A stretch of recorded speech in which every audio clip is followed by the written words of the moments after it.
안녕하세요. 오픈상담 채널 담당자 제나입니다. 지난 영상에서 교육청의 비인가 국제학교 규제와 관련해 학년별로 어떤 대처 방안과 플랜 B를 준비해야 되는지를 말씀드렸는데요. 오늘은 조금 조심스럽지만 실제로 있었던 이야기를 바탕으로 지금 상황에서 어떤 부분들을 현실적으로 생각해 봐야 되는지를 이야기 드려보려고 합니다. 몇 년 전 수도권 내 캐나다 BC주 커리큘럼으로 수업을 진행하였던 비인가 국제학교에서 갑작스럽게 외국인 선생님들이 본국으로 돌아가야 되는 상황이 벌어졌습니다. 비인가 국제학교 규제 자체보다는 학교 내 외국인 교사들의 비자, 이 비자 문제로 인해 발생되었던 일이었는데요. 그 시기를 겪었던 학생들과 부모님들에게는 굉장히 큰 혼란과 불안이 있었던 것도 사실입니다. 특히 당시 11학년, 예비 12학년 학생들은 내 12학년 성적은 어떻게 되는 걸까? 졸업은 가능한 걸까? 대학 진학에는 문제가 생기지 않을까? 라는 현실적인 고민을 한꺼번에 떠안아야 했습니다. 당시 학생들의 선택은 크게 두 가지로 나뉘었습니다. 첫 번째는 온라인 스쿨로 변경하여 대학 진학을 준비하는 경우였습니다.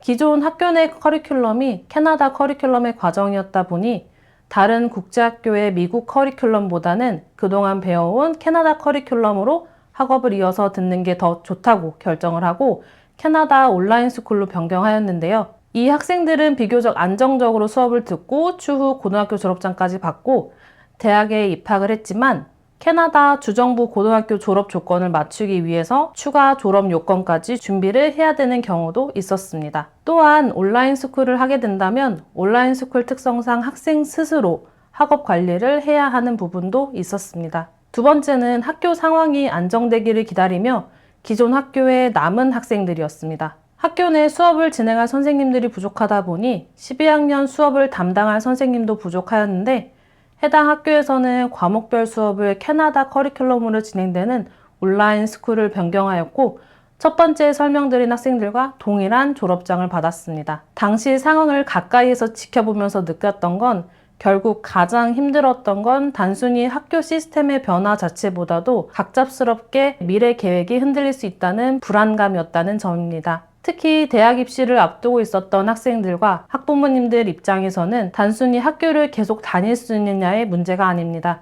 졸업, 성적표, 추천서, 대학 진학까지 모두 연결되어 있기 때문입니다. 중요한 건 어느 학교가 더 안전한가를 단순 비교하는 것이 아니라 우리 아이의 현재 학년과 대학 진학 계획에 맞는 선택인지를 보는 것입니다. 그리고 사실 지금도 비슷한 고민을 하고 계신 분들이 적지 않은 것 같습니다.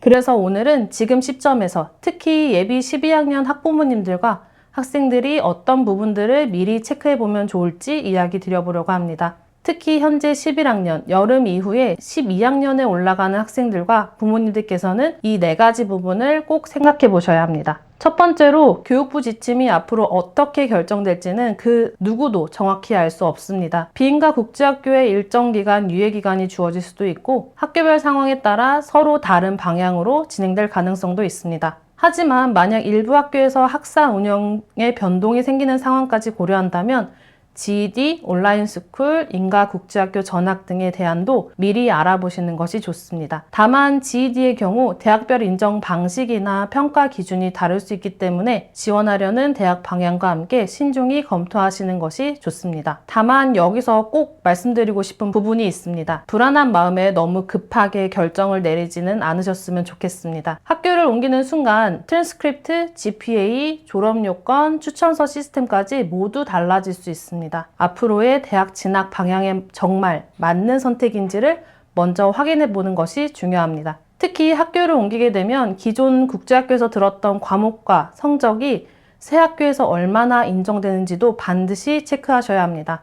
같은 알지브라, 바이올로지 수업이라 하더라도 학교마다 커리큘럼이 다르기 때문에 일부 학점이 인정되지 않을 수 있고 같은 학년으로 바로 올라가지 못하거나 졸업 필수 과목을 다시 이수해야 되는 상황이 생길 수도 있습니다. 두 번째로 예비 12학년 학생들은 곧 대학 리스트를 정리하고 대학 에세이를 작성하며 본격적으로 원서 준비를 시작하게 됩니다. 최근에는 학교 상황에 대한 불안감 때문에 차라리 ED, 얼리 디시전을 빨리 넣어야겠다라는 분위기도 일부 생기고 있는 것 같습니다. 물론 얼리 디시전은 합격 시 해당 대학에 등록해야 되는 구속력이 생깁니다. 하지만 더 중요한 건 결국 고등학교 졸업장을 정상적으로 받아야 최종 입학이 가능하다는 점입니다.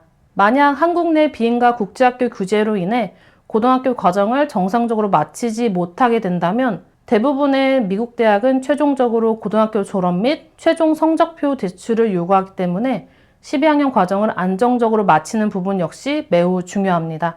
그래서 지금 시기에는 단순히 대학 합격만 바라보기보다는 12학년 과정을 안정적으로 마칠 수 있는가, 이 부분을 가장 우선순위로 두시는 것이 중요하다고 생각합니다. 세 번째, 12학년 학생들은 추천서 부분도 함께 고려하셔야 합니다. 미국 대학 원서에는 Counselor Recommendation, Teacher Recommendation 이 중요한 요소인데 만약 학교 시스템 변화로 인해 담당 선생님들이 갑자기 바뀌거나 학교를 떠나게 된다면 추천서 준비에도 영향을 받을 수 있습니다.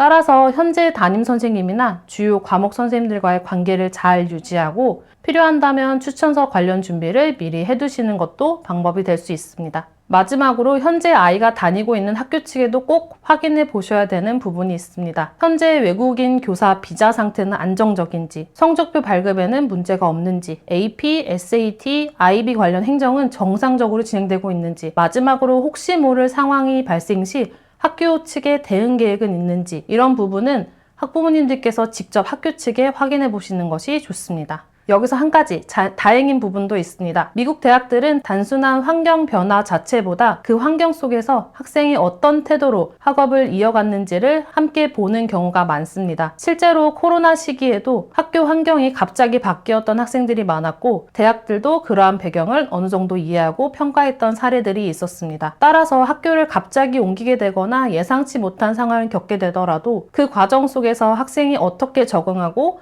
학업을 이어갔는지를 잘 설명할 수 있다면 오히려 학생의 성숙함과 문제 해결 능력을 보여줄 수도 있습니다. 지금은 그 누구도 정확한 방향을 단정할 수 없는 시기입니다. 그렇기 때문에 중요한 것은 불안에 휩쓸려 움직이는 것이 아니라 우리 아이 상황에 맞는 현실적인 선택지를 차분히 준비해 두는 것이라고 생각합니다.